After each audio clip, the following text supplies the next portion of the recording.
Boa tarde, pessoal, tudo bem? Vamos para mais uma aula de biologia? Então, vamos lá. Hoje, turma do segundo ano, nós vamos aprender um pouco sobre os sais minerais, né?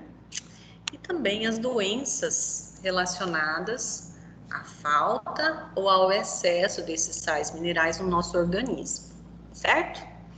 De antemão, é importante a gente lembrar que essa parte de vitaminas e sais minerais que nós estamos estudando nessas 2 últimas semanas são super importantes para a manutenção da nossa saúde, tá? E a gente consegue isso através de uma alimentação balanceada, diversificada, né? Prefira sempre alimentos que não foram processados. Quanto mais processados você come, menos nutritivos são esses alimentos, né? Então, pode até matar sua fome, mas não te nutre. Então, vamos lembrar aí. A minha câmera tá balançando muito. Deixa eu ver se eu mudo assim. É que Isso, parou. É que, assim, é muito importante a gente ter essa consciência, né? Que um alimento, ele pode matar a fome, né? Pode nutrir.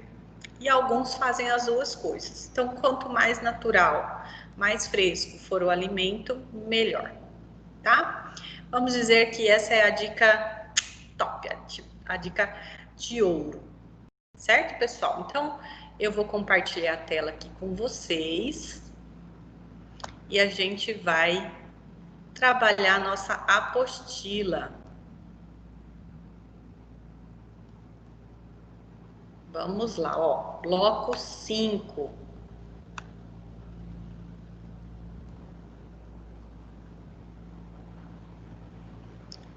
Então, vamos ver o que são sais minerais e quais são as suas funções. Então, esse texto não é de minha autoria, né? Eu retirei do blog do enem.com.br. Sugiro que vocês visitem esse site, tem muito conteúdo interessante, tá? E outra, tem conteúdo de todas as matérias e está super atualizado. Especialmente para quem aí deseja fazer o Enem, é uma super dica, porque além dos conteúdos, ele traz também simulados, questões, então você já vai treinando, tá? Vamos aproveitar aí essa fase atípica, né? Onde tudo é no virtual, para a gente não parar, para a gente se desenvolver também nessa modalidade, tá? Bom, sais minerais são um conjunto de diferentes substâncias inorgânicas. O que quer dizer substância inorgânica? Quer dizer que não tem o elemento químico carbono em sua composição, tá? E elas são necessárias em pequenas quantidades para manter o organismo dos seres vivos funcionando. Sais minerais são um conjunto de diferentes substâncias necessárias em pequenas quantidades para manter o organismo dos seres vivos funcionando. Por isso, e pelo tamanho reduzido de suas moléculas, os sais minerais são chamados micronutrientes. Além disso, juntamente com a água, os sais minerais são os componentes inorgânicos das nossas células. Como os sais minerais são encontrados? Podemos encontrar os sais minerais de 3 maneiras no nosso organismo. Atenção nisso aqui, tá? Eles podem estar dissolvidos na forma de íons, né, dissolvidos na água. Podem estar combinados com moléculas orgânicas, ou seja, moléculas essas que têm o elemento carbono na sua composição. Como no caso do ferro, que ajuda a compor a hemoglobina. Ou formando cristais, como o fosfato de cálcio presente no nosso esqueleto. Quais são os sais minerais? Bom, você conhece quais são os sais minerais na manutenção do nosso metabolismo? Então pode ficar tranquila que a lista não é muito grande. A maioria desses nomes a gente já ouviu falar. Talvez falte-nos assim aquela informação de relacionar esses sais minerais com a atuação no nosso corpo, em que alimento a gente encontra, tá? E é isso que nós vamos aprender nessa aula. Então, os sais minerais que fazem parte do nosso organismo são os seguintes: cálcio, cloro, cobre, ferro, flúor, fósforo, iodo, magnésio, manganês, potássio e sódio. Aqui abaixo, olha, a gente tem uma tabela, tá? E cada sal mineral possui uma função diferente no nosso organismo. E na tabela vai estar a descrição dessa função. Então, vamos relembrar qual que é a função dos sais minerais. Eles participam de processos, né, como a formação de ossos e dentes, a produção de hemoglobina, a constituição de hormônios, a osmose das células, entre outros. Vamos lembrar o que é esse processo chamado osmose?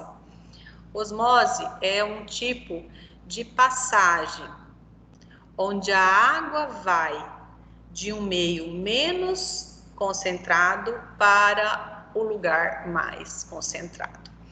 Uma dica bem legal para a gente lembrar da osmose é salada. Pensa num belo alface temperado. Quando a gente põe bastante tempero, especialmente sal, o que acontece com a folha de alface? Murcha, não murcha? Então ela desidrata, ela perde água. Por quê? Porque a água faz esse movimento de ir ao encontro do sal. Então ela é atraída para o ambiente, né? Para a solução que está mais concentrada. Esse transporte é chamado de transporte passivo. Não existe gasto energético para acontecer, tá?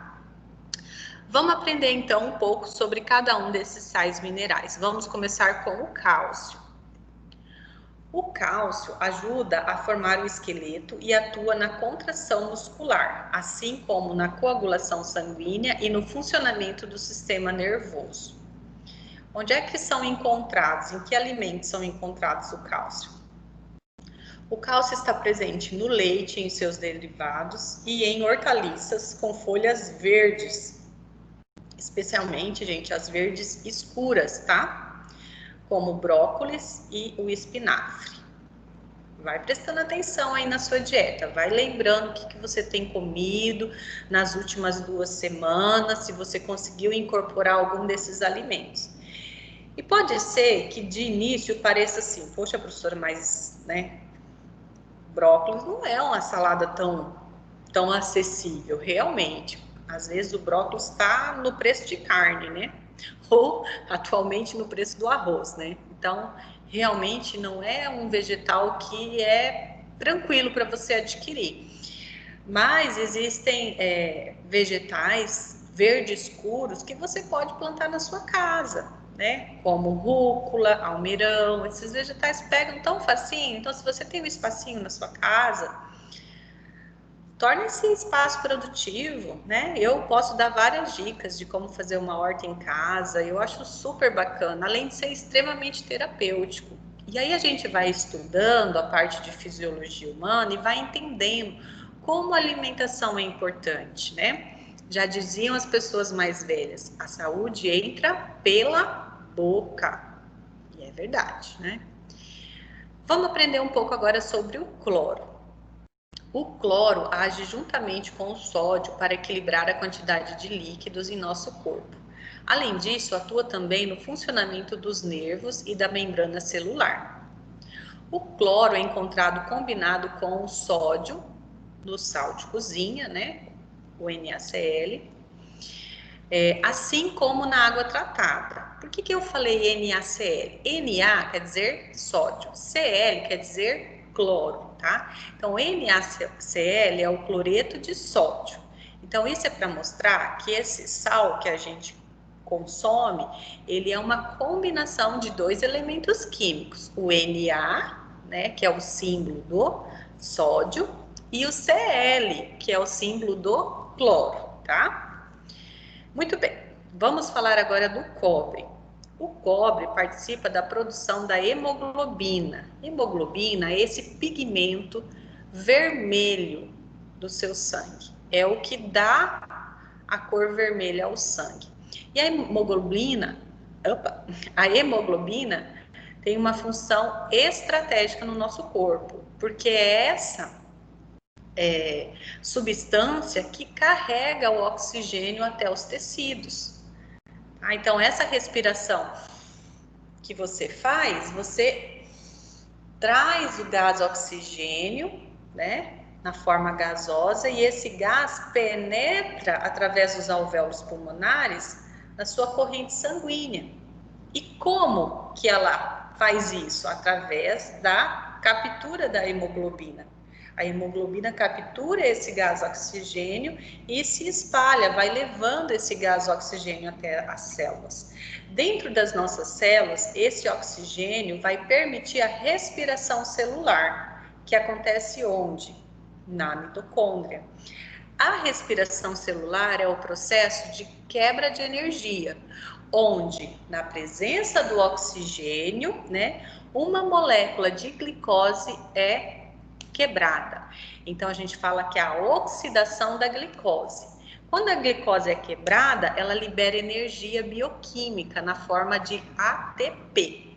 ATP significa uma molécula química chamada de adenosina trifosfato. É uma forma da gente ler como se fosse, né, fazendo uma analogia, a bateria do nosso celular carregada. Conforme ela distribui essa energia pela célula, ela volta até a mitocôndria descarregada. Aí ela é chamada de ADP, é a bateria do celular descarregada. ADP quer dizer adenosina difosfato. Conforme novas moléculas de glicose são oxidadas, né, são quebradas, o que acontece com esse ADP? Ele ganha um fósforo e vira ATP de novo. Então, esse processo ele é cíclico, carrega, descarrega, carrega, descarrega.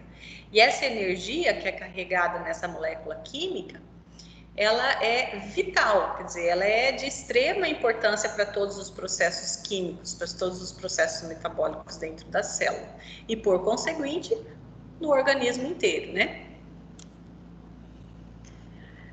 Bom, então o cobre participa da produção da hemoglobina e da melanina, que é o pigmento que dá a cor à pele, bem como das enzimas que realizam a respiração celular. O cobre está presente principalmente no fígado, carnes e frutos do mar. Vamos falar agora do ferro. O ferro participa da constituição da hemoglobina, assim como na constituição de enzimas da respiração celular. O ferro é encontrado no fígado, nas carnes, em legumes e hortaliças de folhas verdes, na gema do ovo e no feijão. Quero que vocês prestem atenção no ovo, tá? O ovo é um alimento super nutritivo e de fácil aquisição, né? Então, o ovo, infelizmente, já foi tido como vilão das dietas, né? Hoje não, hoje a gente já vê um discurso aí mais de o ovo é bom, o ovo é importante, ele cai bem em quase todas as dietas, né?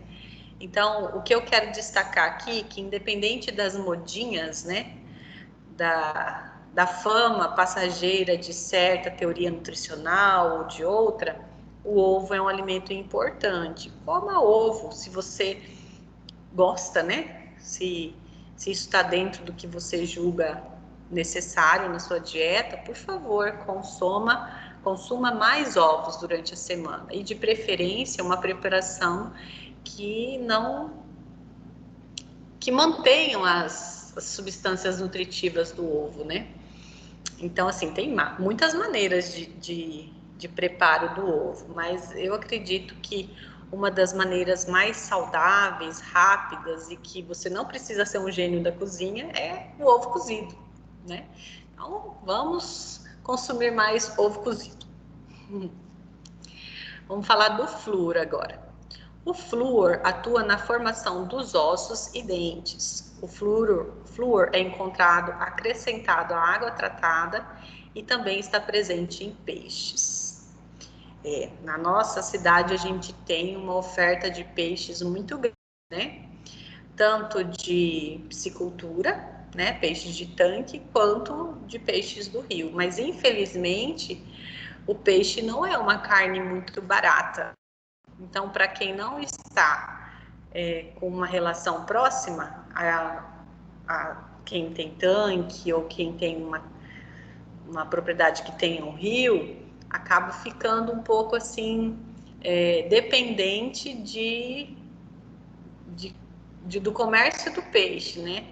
E como é um produto que estraga rápido, você precisa ter aquela confiança no lugar que você vai comprar. Então, é um produto que seria melhor se a gente consumisse mais, né? Eu falo por mim, né? Eu deveria consumir mais peixe. Acabo não consumindo tanto, mas é um alimento que a gente precisa dar uma atenção também. O fósforo agora. O fósforo está presente nas moléculas que realizam a transferência de dentro da célula. Lembra que eu comentei agora há pouco com vocês?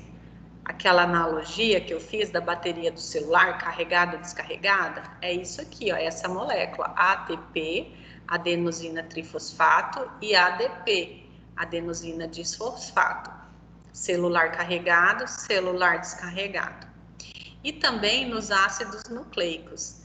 Então, quem são os ácidos nucleicos? São DNA e RNA.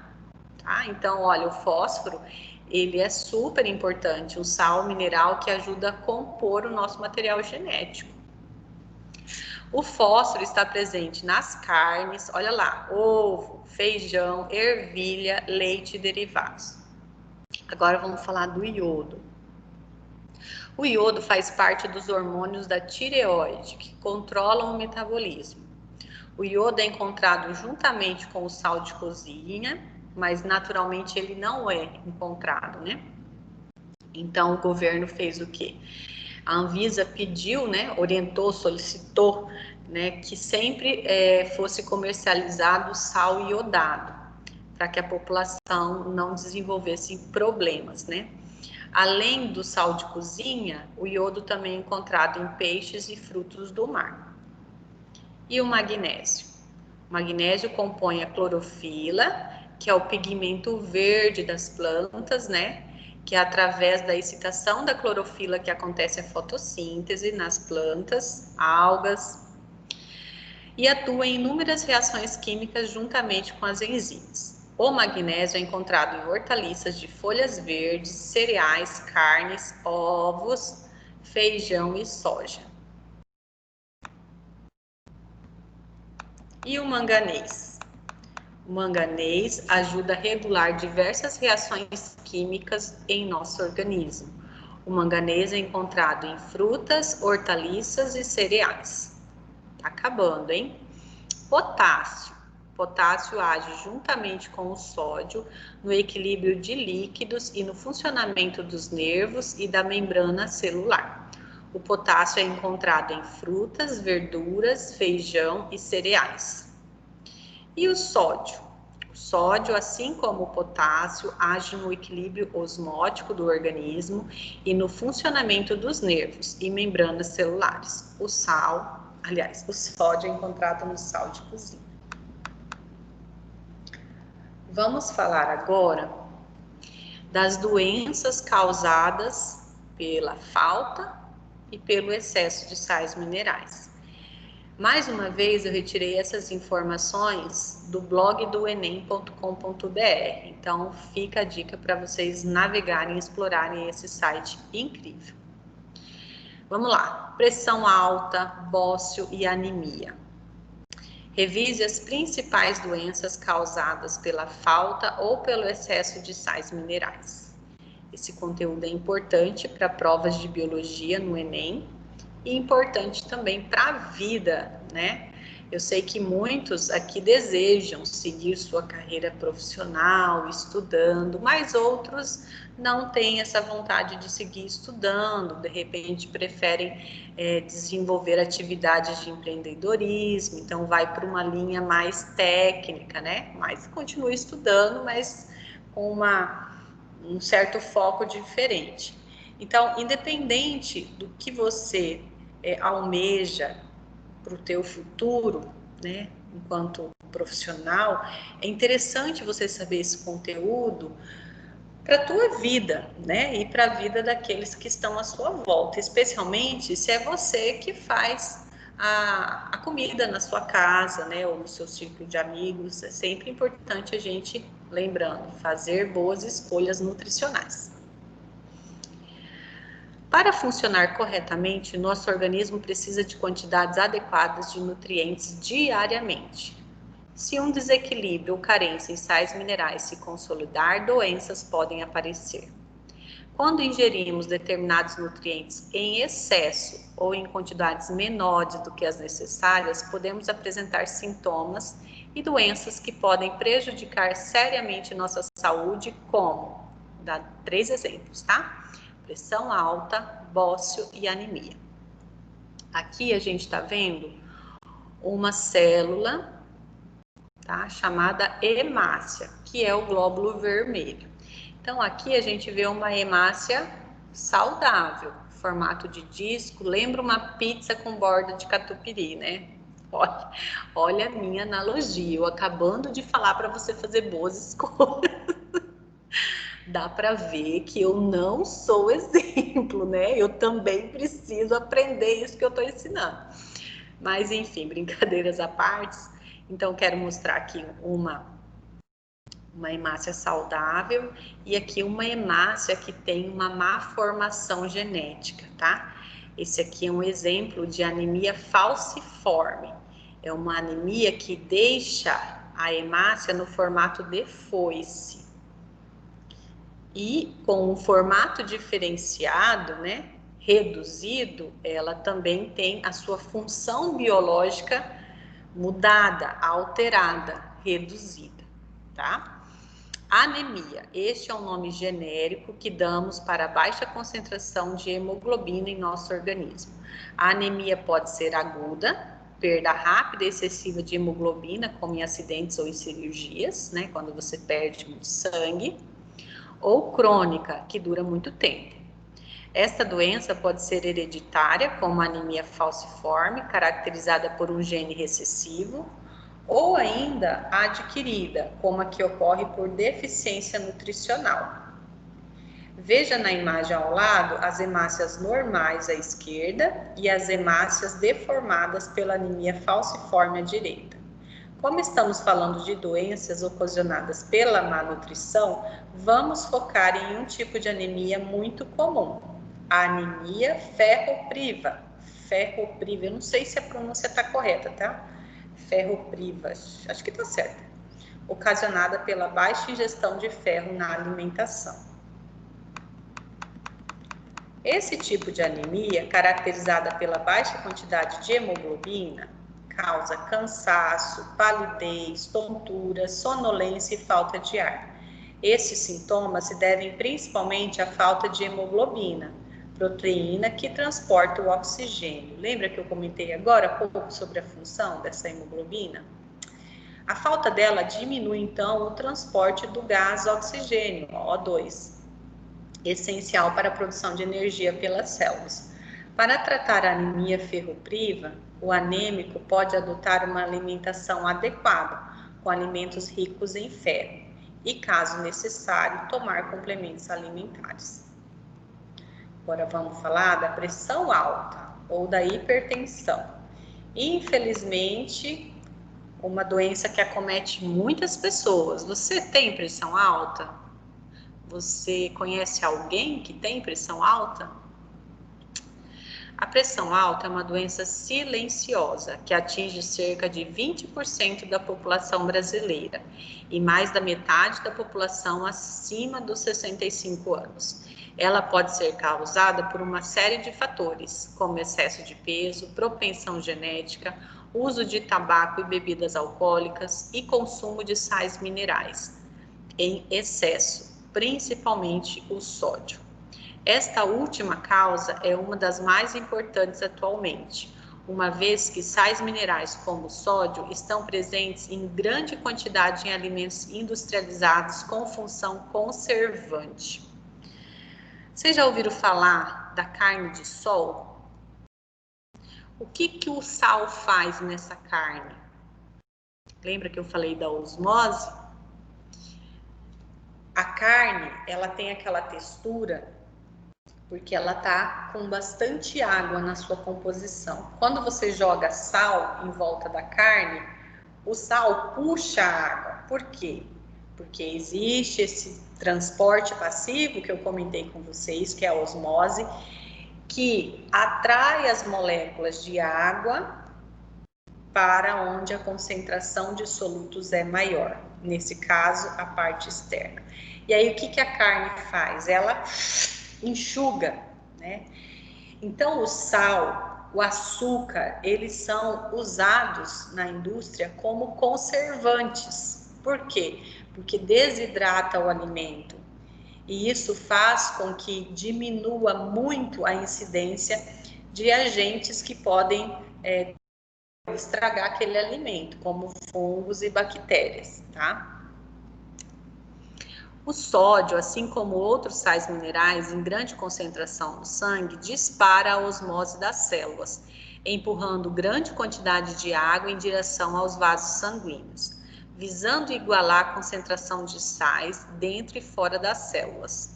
Essa maior quantidade de líquidos dentro dos vasos sanguíneos aumenta a sua pressão interna. Assim, ocorre quando você abre mais o registro de uma torneira, empurrando mais água para dentro de uma torneira, aumentando a força com que ela sai da mangueira. A hipertensão é considerada uma doença traiçoeira, pois, em geral, é assintomática, não tem sintomas. Quando a pessoa percebe os seus sintomas, em geral, já está com muitos órgãos afetados. Pode ser tratada com mudanças na alimentação e no estilo de vida, bem como com o uso de medicamentos específicos. Agora vamos falar um pouquinho sobre o bócio. Nessa imagem a gente vê a glândula tireoide, né, saudável, e aqui ela aumentada, caracterizando essa doença. Bócio, também conhecido popularmente por papeira, é uma doença cujo principal sintoma é o aumento considerável da glândula tireoide. Esse crescimento anormal da glândula tireoide é causado principalmente pela baixa ingestão de iodo, levando a glândula a trabalhar em excesso e ficar inchada. Veja na tabela ao lado, foi retirado desse site aqui essa imagem, tá? tuasaude.com. Como o iodo é encontrado naturalmente em alimentos provenientes do mar, como peixes, pessoas que vivem em regiões distantes dos oceanos possuem maior tendência a apresentar bócio. Por tal motivo, no Brasil, há uma lei que obriga as indústrias produtoras de sal de cozinha a enriquecer o alimento com iodo. E aí é interessante vocês saberem que alguns sais que são importados, como o sal rosa do Himalaia, ele não tem a obrigatoriedade, né, de apresentar iodo, tá? Então, se você só consome esses sais importados, é muito importante você ter consciência disso. Você vai ter que buscar esse sal mineral, né, em alimentos, né? Então, em frutos do mar, em peixes do mar, tá, pessoal? Então, é muito importante vocês saberem disso. Bom, com base nesses conhecimentos, eu quero então que vocês façam as atividades e a avaliação, certo? Deixa eu parar o compartilhamento aqui.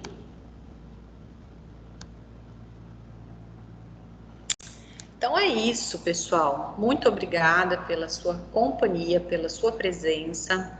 Espero que essa aula possa te ajudar, né, tanto a cumprir a carga horária aí que você tanto almeja, né, terminar logo seu ensino médio, você está quase lá, quanto também para enriquecer um pouco do seu dia, trazer mais conhecimento, porque o conhecimento empodera, né?